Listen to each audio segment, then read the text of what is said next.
Welkom bij weer een nieuwe uitzending van Limburg Vandaag. Sportliefhebbers kunnen dit jaar hun hart oprollen, want er zijn dit jaar allemaal grote evenementen. We hebben bijvoorbeeld het EK voetbal, waar George Vossen met zijn oranje kapel gaat zorgen voor die Limburgse sfeer. In de studio met George Vossen en Blijs Reinders, met Joeks kapel.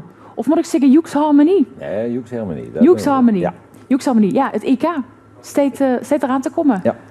Toen zit je, EK voetbal hebben we het natuurlijk over, hè. Zit je al in volle gang met repetities? We zijn volop bezig met repetities. Dat hebben we in juni in elk geval gehad van ons kennen wat uren.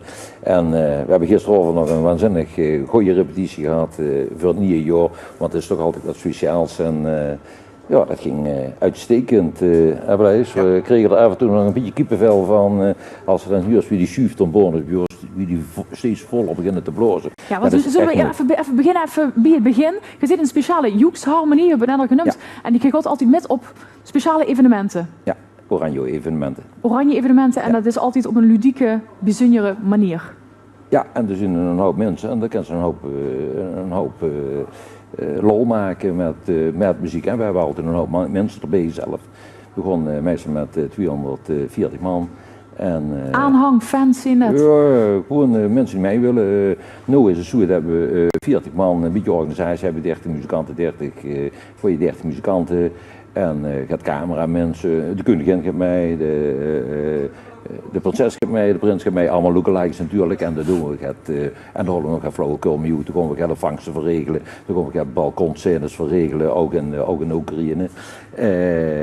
Ja, en er zijn er 200 supporters eigenlijk bij. Nou, als het goed is, dan moeten dat 200 Limburgers zijn. En die kunnen zich gewoon opgeven en die kennen mij gewoon. Die kennen we het. Ja, en de Joeks Harmonie, hoeveel personen besteedt die? We zitten nu op dit moment met 30 musicerende leden. Ja. Als er nog mensen zien die mee willen spelen, die kunnen zich opgeven via de website www.limburgorange.nl. We zien nog op zoek naar een paar goede trompetisten. U speelt zelf ook trompet? Ja. Maar hoe ben je erbij gekomen? Zien de eisen, de toelatingseisen, liggen die hoog? Heel hoog. Het is natuurlijk belangrijk dat ze muziekkennis maken, maar dat zit in de meeste Limburgers wel geboren. Moest het hart op de goede plek hebben, maar dit is de auditietour door gans Limburg in augustus. Die we net opgericht waren, toen hebben we met een strenge selectiecommissie de aspirantleden getoetst, onder andere met een decibelmeter. En degene die het hardste beest kwam op 111 en die mag blijven, ja.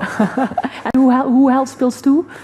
Ja, dat leed er een beetje aan, hè, het moment van de dag. En hoe lang zit u er al bij? Vanaf het begin. Vanaf het begin, want hoeveel jaar bestaat je al?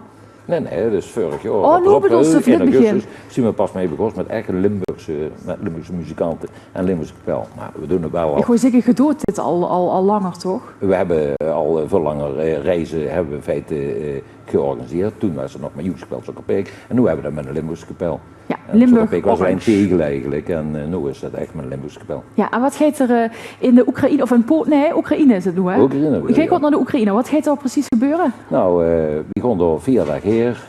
Als het ons allemaal goed lukt, we moeten natuurlijk goed kijken dat we in de Oekraïne dat we er ook plek vingen, sloopplek vingen. We moeten natuurlijk ook een vliegtuig hebben. Wat is de Heerbrink, dat zal wel makkelijk gewoon. En we gaan 4 dagen hier, 11 juni, 12 juni, 13 juni. 13 juni is Duitsland-Nederland, dus een echt een topper. En dan 14 juni weer terug. En dan hebben we 's morgens gewoon we, dinsdags hebben we een dag dat we sightseeing gaan aaien of zo.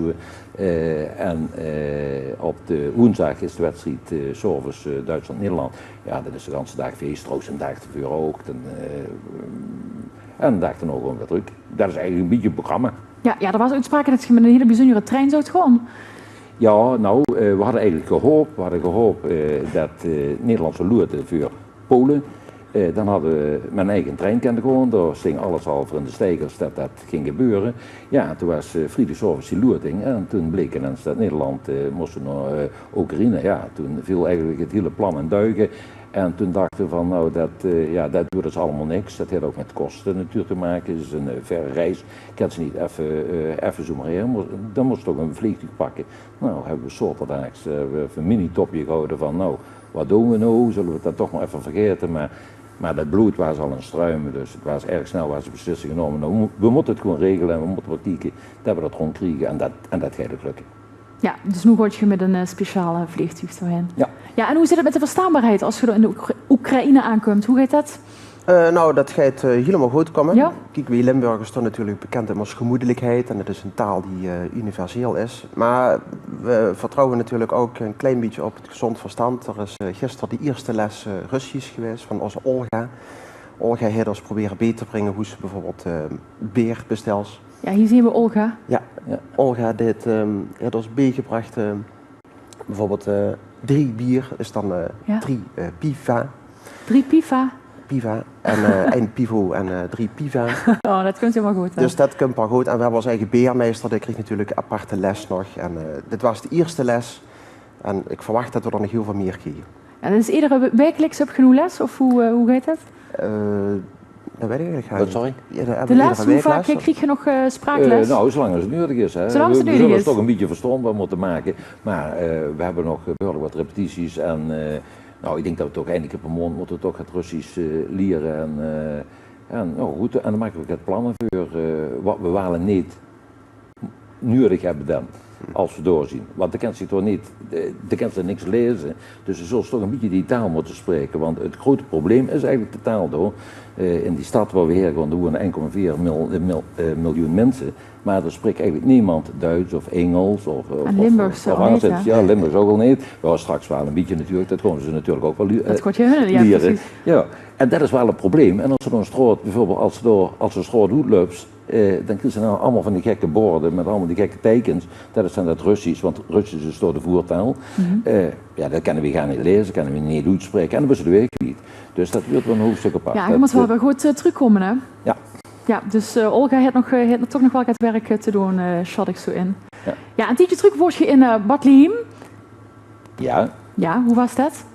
Nou, dat was geweldig in Bethlehem. Daar hebben we, daar hebben we eigenlijk het piketje, Limburgs piketje neergezet. Hebben we onze Limburgse vlag hebben we er neergezet. Ja, want je zit ervan overtuigd dat de Elfstedentocht gaat plaatsvinden. Tuurlijk. Ze hebben ook gezegd, op het moment dat we door waren, toen koos ze direct aan dat het nog ernstig ging vreren.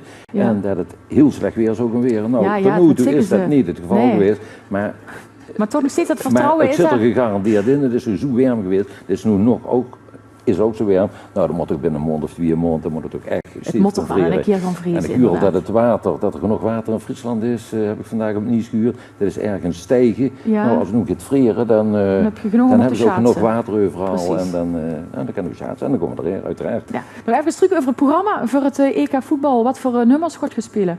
Allemaal Limburgse kaskrakers. Nou ja, kijk, we zien natuurlijk een Limburgse kapel, dus het Limburgs volkslied zullen we zeker spelen. We zien Limburg Orange, dus we spelen ook oranje liedjes, Hup Holland Hup en zo. Dat duidt toch goed op zijn evenementen. Ook het muziek van Dries Roelvink, die net hier was. Nou, dat is misschien een best aardig idee. We zien nog op zoek naar leuke liedjes. Het staat nog niet allemaal vast. We hebben een aantal nummers die swingen de pan uit, als ik dat dan zelf moet zeggen. Dus dat zou zeker kennen. Maar je hebt zelfs een doedelzakspeler erbij. Ja. Dat heeft toch niks met Limburg of met Nederland te maken? Maar het brengt wel een prachtige sfeer. En dat kan ze zich ook onderscheiden van andere kapellen die ook doorzien. Een doedelzak heeft een kenmerkend geluid, draagt ver en daar kan ze iets prachtigs mee laten huren. Oké, ik ben heel benieuwd hoe dat gaat klinken. Bijvoorbeeld gisteravond zijn we begonnen met het Limburgs volkslied, maar dat wordt ingezet door de doedelzak, speuler.